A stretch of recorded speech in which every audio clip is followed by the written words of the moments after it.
ટૂંકમાં આ શ્લોકમાં ભગવાન કહે છે કે કર્મ શું અને અકર્મ શું તેમાં યોગીઓ પણ મોહ પામ્યા છે. તેથી હું તને એવું કર્મ એટલે કે કર્મ અને અકર્મનું સ્વરૂપ શીખવીશ કે જે જાણવાથી તું અશુભ સંસારના જન્મ મૃત્યુના ચક્રમાંથી મુક્ત થઈ અને મોક્ષને પ્રાપ્ત થઈશ. એટલે કર્મ અને અકર્મ એ વિશે જાણવું અને કયા કર્મ અકર્મ કરવાથી મોક્ષ મળે છે એ પણ જાણવું છે. આપણે સામાન્ય રીતે જાણતા હોઈએ છીએ કે સામાન્ય ચપ્પુ હોય, ઘરમાં વપરાતા ચપ્પુથી આપણે શાકભાજી કાપી શકીએ, બટાકા ડુંગળી કે કાપી શકીએ. પણ આ ચપ્પુથી આપણે ઝાડને કાપી ના શકીએ, ઝાડના થડને ના કાપી શકીએ. એના માટે આપણે કુહાડી જોઈએ. એટલે એ કુહાડી વૃક્ષ ઝાડા થડને કાપવા માટે કુહાડી જ જોઈએ, વૃક્ષોને કાપવા. એ જ રીતે કુહાડી બટાકા ડુંગળી કાપવામાં કે શાકભાજી કાપવામાં ના આવે. એટલે આપણે કઈ વસ્તુનો ક્યારે યુઝ કરવો, એટલે કયા કર્મો શું કરીએ અને કયા કર્મો ન કરીએ તો આપણને મોક્ષ મળે, એવું ભગવાનનું કહેવું છે. અને એના માટે ભગવાન અર્જુનને શીખવાડશે કે કયા કર્મ કરવાથી તને મોક્ષ પડશે, તું મોક્ષને પામીશ.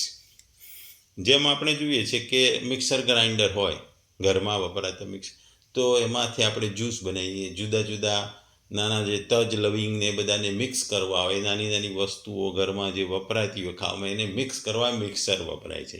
પણ આ મિક્સર જ્યારે બિલ્ડિંગ બનાવવાથી વસ્તુઓને મિક્સ કરવા કાંકરીટ, રેતી, સિમેન્ટ, માટી એ બધું ભેગા કરવા ના વપરાય. કારણ કે જો એમાં કાંકરા મિક્સ કરવામાં આવે તો એ મિક્સરની બ્લેડ જ તૂટી જાય. એના માટે એ જે બિલ્ડિંગ મટીરિયલનું મિક્સિંગ માટે મોટા મશીન આવે છે, અને એ જ મોટા મશીનોથી એ મિક્સ થાય ને એ મોટા મશીનના આપણે ઘરના વપરાશની વસ્તુઓના મિક્સિંગ કે જ્યુસ બનાવવા ના ચાલે.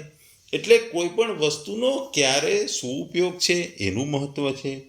એટલે કર્મમાં પણ એવું છે, કયું કર્મ ક્યારે કરો અને કયા કર્મ કરવાથી તમને મોક્ષ મળશે. એટલે ભગવાન કહે છે કે સાધારણ રીતે મનુષ્ય શરીર અને ઇન્દ્રિયોની ક્રિયાઓને કર્મ માની લે છે, તથા શરીર ઇન્દ્રિયોની ક્રિયાઓને બંધ કરવા થવાને અકર્મ માની લે છે. પરંતુ ભગવાને શરીર, વાણી અને મનના દ્વારા થવાવાળી તમામ ક્રિયાઓને કર્મ માનીએ છે. ભાવના અનુસાર કર્મની સંજ્ઞા હોય છે. ભાવ બદલાઈ જતાં કર્મની સંજ્ઞા પણ બદલાઈ જાય છે.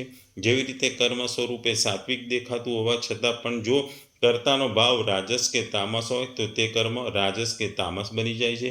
તેવી જ રીતે કોઈ દેવીની ઉપાસના રૂપી કર્મ કરતા હોય તે સ્વાભાવિક રૂપે સાત્વિક છે, પરંતુ જો એવી ઉપાસના કરનારને તેને કોઈ કામનાની સિદ્ધિ માટે કરે તો તે કર્મ રાજસ થઈ જાય છે, અને કોઈનો નાશ કરવા માટે કરે તો એ કર્મ તામસ બની જાય છે. એ જ રીતે જો કરતા ફળેચ્છા, મમતા અને આસક્તિના હોય તો તેના દ્વારા કરવામાં આવેલા કર્મો અકર્મ બની જાય છે, અર્થાત ફળમાં બાંધવાવાળી નથી થતા. તાત્પર્ય એ છે કે કેવળ બહારની ક્રિયા કરવા અથવા ન કરવાથી કર્મનું વાસ્તવિક સ્વરૂપનું જ્ઞાન નથી થતું. આ વિષયોમાં શાસ્ત્રોમાં જાણવા માટે મોટા મોટા વિદ્વાનો પણ મોહિત થઈ જાય છે, અર્થાત કર્મના તત્વનો યથાર્થ નિર્ણય નથી કરી શકતા. જે ક્રિયાઓને તે કર્મ માને છે તે કર્મ પણ હોઈ શકે, અકર્મ પણ હોઈ શકે અને વિકર્મ પણ હોઈ શકે, કારણ કે કર્તાના ભાવ અનુસાર કર્મનું સ્વરૂપ બદલાય છે. એટલા માટે ભગવાન જાણે એમ કહે છે કે વાસ્તવિક કર્મ શું છે, તે કેમ બાંધે છે, કેવી રીતે બાંધે છે, એનાથી કઈ રીતે મુક્ત બની શકાય, આ બધાનું હું વિવેચન કરીશ. જેને જાણીને તે રીતે કર્મ કરવાથી કર્મ કરનારો કર્મોને બાંધનારો નહીં બને. જો મનુષ્યમાં મમતા, આસક્તિ અને ફળેચ્છા હોય તો કર્મ ન કરતો હોવા છતાં પણ તેના દ્વારા વાસ્તવમાં કર્મ થતું જ રહ્યું છે, અર્થાત કર્મો સાથે લિપ્તતા છે. પરંતુ જો મમતા, આસક્તિ અને ફળેચ્છા ન હોય તો કર્મ કરતો હોવા છતાં પણ કર્મ નથી થતું, કારણ કે તેની કર્મો સાથે નિર્લિપ્તતા છે. તાત્પર્ય એ છે, જો કરતા નિર્લિપ્ત હોય તો કર્મ કરવું અથવા ન કરવું બંને અકર્મ છે, અને જો કરતા લિપ્ત હોય તો કર્મ કરવું અથવા ન કરવું બંને કર્મ છે અને એ બાંધનારા છે. ભગવાને કર્મના બે ભેદ બતાવે છે, કર્મ અને અકર્મ. કર્મથી જીવ બંધાય છે અને અકર્મથી બીજાઓ માટે કર્મ કરવાથી મુક્ત થઈ જવાય છે. કર્મનો ત્યાગ કરવો એ અકર્મ નથી. ભગવાને મોહપૂર્વક કરવામાં આવેલા કર્મનો ત્યાગને તામસ બતાવ્યો છે. શરીરના કસના ભયથી કરાવેલા કર્મનો ત્યાગ રાજસ બતાવ્યો છે. તામસ અને રાજસ ત્યાગમાં કર્મોના સ્વરૂપથી ત્યાગ થવા છતાં પણ કર્મો સંબંધ વિચ્છેદ નથી થતો. કર્મોમાં ફળેચ્છા અને આસક્તિનો ત્યાગ સાત્વિક છે. સાત્વિક ત્યાગ સ્વરૂપથી કર્મ કરનાર એ વાસ્તવમાં અકર્મ છે, કેમ કે સાત્વિક ત્યાગમાં કર્મો સંબંધ વિચ્છેદ થઈ જાય છે અને થી કર્મ કરતા હોવા છતાં પણ તેને નિર્લિપ્ત રહેવું એ વાસ્તવમાં અકર્મ છે. શાસ્ત્રના તત્વોને જાણનાર વિદ્વાનો પણ અકર્મ શું છે વિષયમાં મોહિત થઈ જાય છે. આથી કર્મ કરવાની અથવા ન કરવાની બે અવસ્થાઓમાં જેનાથી જીવ બંધાય નહીં તે તત્વોને સમજવાનુંથી જ કર્મ શું છે અને અકર્મ શું છે એ વાત સમજવામાં આવશે. અર્જુન યુદ્ધરૂપી કર્મને ન કરવાને કલ્યાણકારક સમજે છે. એટલા માટે ભગવાન જાણે એમ કહે છે કે યુદ્ધરૂપી કર્મનો ત્યાગ કરવા માત્રથી તારા અકર્મ અવસ્થા બંધન મુક્તિ નહીં થાય, બલકે યુદ્ધ કરતો હોવા છતાં પણ તું અકર્મ અવસ્થાને પ્રાપ્ત કરી શકે છે. આથી તું અકર્મ શું છે આ તત્વને તું સમજ. નિર્લિપ્ત રહી કર્મો કરવા અથવા કર્મો કરતા હોવા છતાં નિર્લિપ્ત રહેવું આ જ વાસ્તવમાં અકર્મ છે. ભગવાન આગળ કહે છે કે સાધારણ મનુષ્યમાં એટલું સામર્થ્ય નથી કે તેઓ કર્મ અકર્મનો તાત્વિક નિર્ણય કરી શકે. શાસ્ત્રોના જ્ઞાતાઓ મોટા મોટા વિદ્વાનો પણ આ વિષયમાં ભૂલ કરી બેસે છે. કર્મ અને અકર્મનું તત્વ જાણવામાં તેની બુદ્ધિ પણ ચક્કર ખાઈ જાય છે. તાત્પર્ય એ છે કે તત્વ કાં તો કર્મયોગથી સિદ્ધ થયેલા અનુભવી તત્વ મહાપુરુષો જાણે છે અથવા ભગવાન ખુદ જાણે છે. ભગવાન આગળ કહે છે જીવો કર્મ વડે બંધાય છે તો કર્મ વડે જ મુક્તિ પામે છે. અહીં ભગવાન પ્રતિજ્ઞા કરે છે કે હું કર્મ તત્વને સારી રીતે કહીશ, જેનાથી કર્મ કરતા હોવા છતાં પણ તે બંધનકારક ન બને.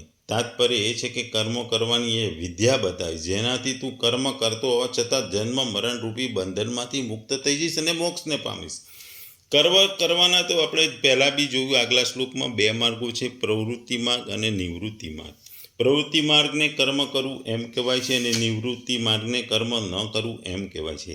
આવું બે માર્ગો બાંધવાવાળા નથી. બાંધવાવાળી તો કામના છે, મમતા છે અને આસક્તિ છે, ચાહે પ્રવૃત્તિ માર્ગમાં હોય કે ચાહે એ નિવૃત્તિ માર્ગમાં. જો કામના મમતા અને આસક્તિ ન હોય તો મનુષ્ય પ્રવૃત્તિ માર્ગ અને નિવૃત્તિ બેઉ આપમેળે મુક્ત થાય છે. આ વાત સમજવી એ જ કર્મ તત્વને સમજવું ગણાય. બીજા અધ્યાયના 50ના શ્લોકમાં ભગવાને યોગ કર્મ શું કૌશલ્યમ કર્મોમાં યોગ જ કુશળતા છે એવું કહીને કર્મ તત્વ બતાવ્યું હતું. તાત્પર્ય એ છે કે કર્મ બંધનથી છૂટવું એ વાસ્તવિક ઉપાય યોગ અર્થાત ક્ષમતા છે, પરંતુ અર્જુન આ તત્વને પકડી નહીં શક્યા. એટલા માટે ભગવાન આ તત્વને ફરી સમજાવવા પ્રતિજ્ઞા કરી રહ્યા છે. ટૂંકમાં ભગવાન આપણને અહીં કહે છે કે કર્મનું કે આગળ ભગવાન એમ કહે છે કે જીવ પોતે શુભ છે અને પરિવર્તનશીલ સંસાર અશુભ છે.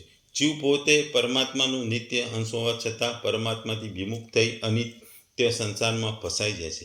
ભગવાન કહે છે કે હું તે કર્મ તત્વનું વર્ણન કરીશ જે જાણી કર્મ કરવાથી તું અશુભથી અર્થાત જન્મરૂપ મરણ રૂપી સંસાર બંધનથી મુક્ત થઈ જઈશ.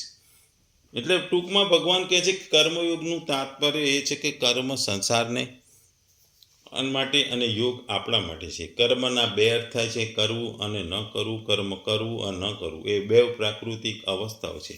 આ બંને અવસ્થાઓ અહંતા રહે છે. કર્મ કરવા એ કાર્યરૂપે અહંતા છે અને કર્મ ન કરવા કારણ રૂપે છે. જ્યાં સુધી અહંતા છે ત્યાં સુધી સંસાર સાથે સંબંધ છે અને જ્યાં સુધી સંસાર સાથે સંબંધ છે ત્યાં સુધી અહંતા છે. પરંતુ યોગ બે અવસ્થાથી અતીત છે. એ યોગનો અનુભવ કરવા માટે અહંતાને છોડવી આવશ્યક છે અને અહંતા છોડવાનો ઉપાય છે કર્મ કરતા રહી અને અથવા ન કરતા રહી યોગમાં સ્થિત રહેવું.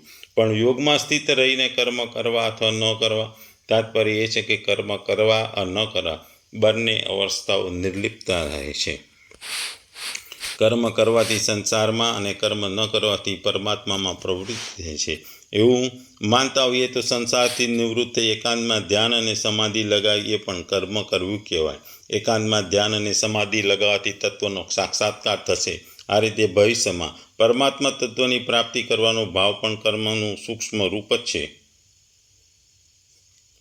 કારણ કે કરવાના આધાર ઉપર જ ભવિષ્યમાં તત્વ પ્રાપ્તિની આશા રહે છે નહીં, પરંતુ પરમાત્મા તત્વ કરવું અને ન કરવું બંને અતીત છે.